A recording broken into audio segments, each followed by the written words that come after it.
ഓം ശാന്തി. പലരും എന്നോട് ചോദിക്കുന്ന ചോദ്യമാണ്, നമ്മുടെ വിധി അത് മുജ്ജന്മത്തിലെ കർമ്മങ്ങൾ കൊണ്ട് പല കർമ്മങ്ങളും പല സാഹചര്യങ്ങളും നിശ്ചിതമാണ് എന്ന് കർമ്മഫലം അനുഭവിക്കേണ്ടി വരും എന്നൊക്കെ സിസ്റ്റർ പറയുന്നുണ്ടല്ലോ. അങ്ങനെയെങ്കിൽ എൻ്റെ ഈ ജീവിതത്തിലെ അനുഭവങ്ങളെ, വിഷമങ്ങളെ, സങ്കടങ്ങളെ എനിക്ക് മാറ്റാൻ സാധിക്കുമോ? എൻ്റെ ജീവിതത്തിൽ എനിക്ക് വേണ്ടതായിരിക്കുന്ന ഡ്രീം നേടിയെടുക്കാമെന്ന് പറയുന്നുണ്ടല്ലോ, അത് സത്യമാണോ? നേടിയെടുക്കാനാവോ എന്ന് ഇന്ന് ഒരു കൊച്ചു കഥ, പല പല വർഷങ്ങൾക്ക് മുന്നുള്ള ഒരു കൊച്ചു കഥ പറഞ്ഞുകൊണ്ട് ഞാൻ നിങ്ങൾക്ക് അതിൻ്റെ രഹസ്യം പറഞ്ഞു തരാൻ പോവുകയാണ്. ഒരിക്കൽ ഒരു ഗ്രാമത്തിൽ 2 കൂട്ടുകാർ താമസിക്കുന്നുണ്ടായിരുന്നു. മിട്ടുവും ജഗ്ഗുവും, 2 പേരുടെ പേര്. അവർ അവനവൻ്റെ അധ്വാനം കൊണ്ട് അത്യാവശ്യം കുഴപ്പമില്ലാത്ത രീതിയിലൊക്കെ ജീവിക്കുന്നുണ്ടായി. ഒരിക്കൽ അടുത്ത ഗ്രാമത്തിലുള്ള അവരുടെ ഒരു കൂട്ടുകാരൻ്റെ കല്യാണം വന്നു. വണ്ടികളില്ലാത്ത കാലമാണ്.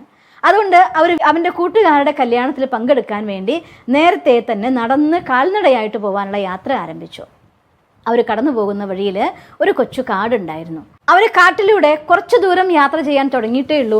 ഒരു വൃദ്ധനായ സന്യാസി അവരുടെ അടുത്തേക്ക് നടന്നെത്തി. ആ സന്യാസി ജഗ്ഗുവിനെ നോക്കി പറയുകയാണ്, ഓ, നിന്റെ വളരെ നല്ല കാലം വരാൻ പോവുകയാണ്. നിനക്ക് ഇഷ്ടം പോലെ ധനവും സുഖവും എല്ലാം നിന്റെ ജീവിതത്തിൽ സംഭവിക്കാൻ പോവുക എന്ന് പറയും. ആ സമയം മിട്ടുവിനെ നോക്കി പറയും, നിന്റെ കഷ്ടകാലാണല്ലോ കാണുന്നത്. നിങ്ങൾ ഈ യാത്ര കഴിഞ്ഞ് തിരിച്ചു വരുന്ന സമയത്ത് ഒരു പാമ്പ് കടിയേറ്റ് നീ കൊല്ലപ്പെടുന്നു പറയുകയാണ്. മിട്ടുവിന് ഭയങ്കര സങ്കടമായി. ജഗ്ഗുവിന് കൂട്ടുകാരൻ്റെ മരണം സങ്കടമുണ്ട്, പക്ഷെ തൻ്റെ ജീവിതത്തിൽ എല്ലാ ഹൈറ്റ്സും വരാൻ പോവുകയാണ്. അത് കേട്ടപ്പോൾ ഭയങ്കര സന്തോഷമായിപ്പോയി. അങ്ങനെ അവർ യാത്ര ചെയ്തു. രാത്രി ഏറെ വൈകിയ സമയത്ത് കാട്ടിലുള്ളതായിരിക്കുന്ന ഒരു സത്രത്തിൽ അവർ രാത്രി തങ്ങാൻ വേണ്ടി നിശ്ചയിച്ചു. രാത്രി മിട്ടുവിന് കിടന്നിട്ട് ഉറക്കം വരുന്നില്ല. അധികം വൈകാതെ മരണം സംഭവിക്കുന്നു കേട്ടതിൻ്റെ ഭയം, ടെൻഷൻ, അങ്ങോട്ട് തിരിഞ്ഞ് ഇങ്ങോട്ട് തിരിഞ്ഞ് ഉറക്കം വരാതായപ്പോൾ അവൻ നാമം ജപിക്കാൻ തുടങ്ങി ഈശ്വരൻ്റെ. ഭഗവാനെ പ്രാർത്ഥിച്ചുകൊണ്ട് പറയാണ്, എൻ്റെ ഈശ്വര, എൻ്റെ ജീവിതത്തിൽ ഇനി അധികം ദിവസങ്ങളൊന്നും ഇല്ല എന്നുള്ള കാര്യം എനിക്ക് ഉറപ്പായി.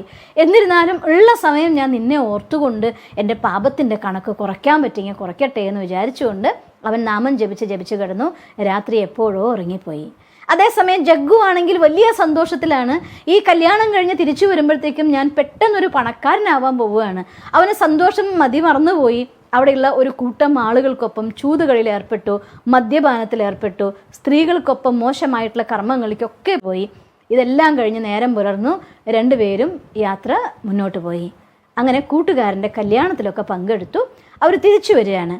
തിരിച്ചു വരുമ്പോൾ കാട്ടിലൂടെ കുറച്ചു ദൂരം യാത്ര ചെയ്ത സമയത്ത് ഒരു മരത്തിൻ്റെ താഴെയായിട്ട് 2-3 സ്വർണ്ണ നാണയങ്ങൾ കണ്ടു.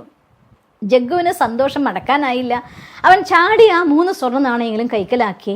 ദാ, എനിക്ക് സന്യാസി പറഞ്ഞതായിരിക്കുന്ന ഭാഗ്യം വരികയായി. അങ്ങനെ ചുറ്റും നോക്കുമ്പോൾ അതിന് തൊട്ടപ്പുറത്തുള്ളൊരു കുറ്റിക്കാടിൻ്റെ അടുത്തായിട്ട് 1-2 നാണയങ്ങളും കൂടി.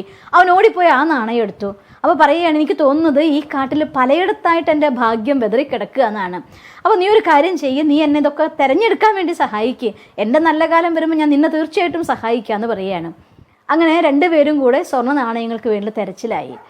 കുറേ നേരം തിരഞ്ഞിട്ടും അവർക്കൊന്നും കിട്ടിയില്ല. പക്ഷേ പകരം ആ ചവറ് നീക്കി നാണയം നോക്കുന്നതിൻ്റെ ഇടയിൽ വെച്ചിട്ട് മിട്ടുവിൻ്റെ കയ്യുമേ ഒരു വലിയ തേള് കടിച്ചു. ആ തേള് കടിച്ചു. അവന് വിഷം ശരിക്കും ഏറ്റുപോയി. ആ വിഷമേറ്റ് അവൻ വേദന കൊണ്ട് പൊളഞ്ഞു. ആ വിഷം അവന് ഛർദ്ദിക്കലുണ്ടാക്കുന്ന അവസ്ഥയായി, തലവേദനയായി, ശ്വാസം മുട്ടും പോലെ തോന്നി. ശരിക്കും അവന് തോന്നിപ്പോയി, ഞാനിപ്പോൾ മരിക്കുകയായി. പാമ്പ് കടിച്ചിട്ടല്ല, തേള് കടിച്ചിട്ട് ഞാൻ മരിക്കുകയായി എന്ന് അവന് തോന്നി. അങ്ങനെ പ്രാർത്ഥിച്ചു പക്ഷെ ഛർദ്ദിച്ചെങ്കിലും തല കറങ്ങി അവൻ വീഴാൻ പോയെങ്കിലും അവന് മരണമൊന്നും സംഭവിച്ചില്ല.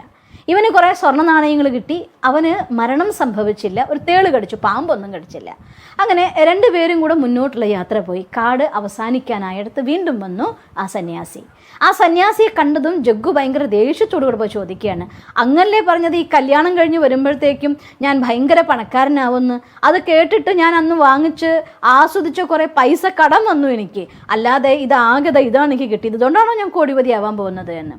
മിട്ടു പറയാം, അങ്ങ് പറഞ്ഞത് ഞാൻ പാമ്പ് കടിയേറ്റ് മരിക്കുന്നല്ലേ? എന്നെ പാമ്പൊന്നും കടിച്ചില്ല, ഒരു തേള് കടിച്ചു.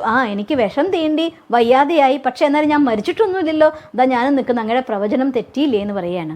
അപ്പോൾ പറയും, എൻ്റെ പ്രവചനം തെറ്റായിരുന്നില്ല, രണ്ടും ശരിയായിരുന്നു. പാമ്പ് കടിയേറ്റ് നീ മരിക്കേണ്ടതായിരുന്നു. പക്ഷേ അവസാന സമയം എന്ന് കേട്ടപ്പോൾ നീ മറ്റൊന്നും ഓർക്കാതെ ഈശ്വരനാമത്തിൽ സ്വയം അവനവനെ സമർപ്പിച്ച് പൂർണ്ണമായിട്ട് ഈശ്വരനെ ജപിച്ച് നിൻ്റെ ആ പാപത്തിൻ്റെ കണക്ക് നീ കുറച്ചു. അതുകൊണ്ട് പാമ്പിന് പകരം ഒരു തേള് കടിച്ചു. മരിക്കോ എന്നും അതുപോലുള്ള അവസ്ഥയൊക്കെ നീയും അനുഭവിച്ചിട്ടല്ലേ വരുന്നത് ചോദിക്കും. അവൻ മിട്ടു പറയും, ശരിയാണ്, എനിക്ക് സംഭവിച്ചു. അവന് സന്തോഷമായിപ്പോയി, എന്തായാലും മരണം ഒഴിഞ്ഞു പോയല്ലോ. അപ്പം ജഗ്ഗ് പറയും, എന്നോട് അങ്ങ് പറഞ്ഞത് എന്താണ്, ഞാൻ വലിയ കോടിപതിയാവുന്നല്ല, എന്നാൽ എനിക്ക് കിട്ടിയത് എന്താണ്? അവർ തീർച്ചയായിട്ടും നിനക്കൊരു വലിയ നിധികുംഭമായിരുന്നു നിന്നെ കാത്തിരുന്നത്.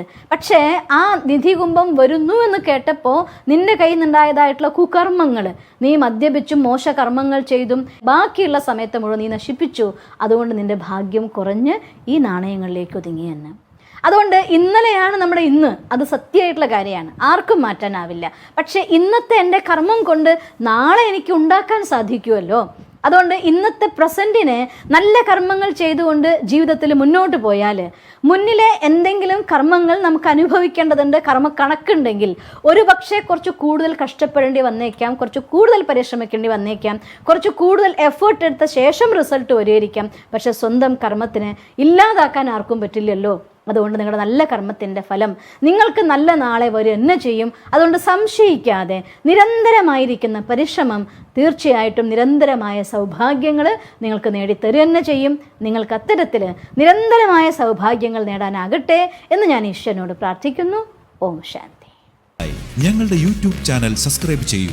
നോട്ടിഫിക്കേഷൻ ലഭിക്കുന്നതിനായി ബെൽ ഐക്കൺ ക്ലിക്ക് ചെയ്യൂ. ഒപ്പം ഞങ്ങളുടെ ഫേസ്ബുക്ക്, ട്വിറ്റർ, ഇൻസ്റ്റാഗ്രാം പേജുകൾ ഫോളോ ചെയ്യൂ.